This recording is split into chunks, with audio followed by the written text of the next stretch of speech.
उसके बारे में बताया गया है उस भजन में।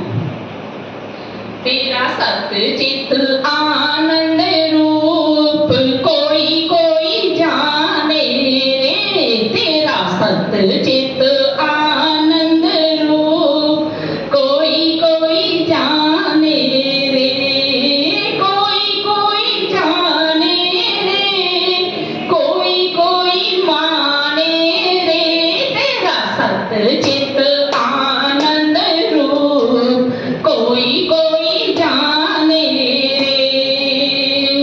मनवाणी का तू है सृष्टा, वेद वचन का तू है सृष्टा। ये मन वाणी सब कुछ किसने बनाया? उस परमेश्वर ने बनाया।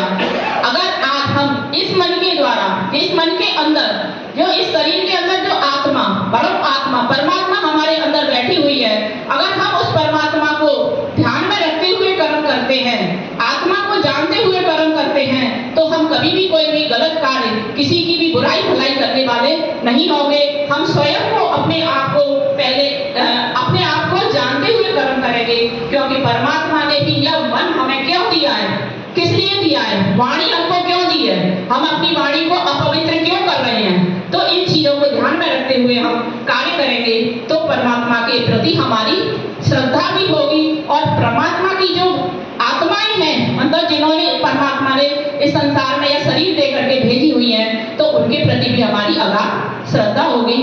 तो भजन है, मनवाणी का तू है सृष्टा, वेद वचन का तू है सृष्टा, मनवाणी का तू है सृष्टा, वेद वचन का तू है सृष्टा, तू है शुद्ध स्वरूप कोई कोई जाने रे, तू है शुद्ध स्वरूप कोई कोई जाने रे, तेरा सत्य चित आनंद रूप कोई कोई जाने रे। जन्म मरण तेरा धर्म नहीं है, पाप पुण्य तेरा कर्म नहीं है, जन्म मरण तेरा धर्म नहीं है, पाप पुण्य तेरा कर्म नहीं है, तू है पुण्य स्वरूप कोई कोई जाने रे, तू है शुद्ध स्वरूप कोई कोई जाने रे, तेरा सत्य चित आनंद रूप कोई कोई जाने रे।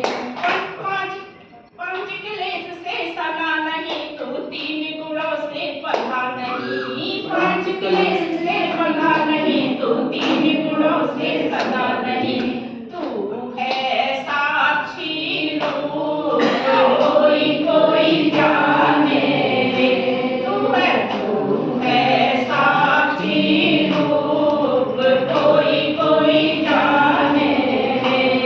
तीन गुण कौन कौन से हैं प्रकृति के? सत्व, रज और तम। इन तीनों से वह परमात्मा बंधा हुआ नहीं है। पंच क्लेश कौन कौन से हैं? अविद्या, अस्मिता, राग, द्वेष और अभिनिवेश, जो कि योग दर्शन में हमें बताए गए हैं। तो वह परमात्मा ऐसा भी नहीं है। ऐसे उस परमात्मा को जान करके हम सत्य पथ पर अगर बढ़ते हैं, तो वह परमात्मा को हम वास्तव में ही उसके सुख को प्राप्त करने वाले होते हैं। मैं अपनी वाणी को विराम देती हूँ।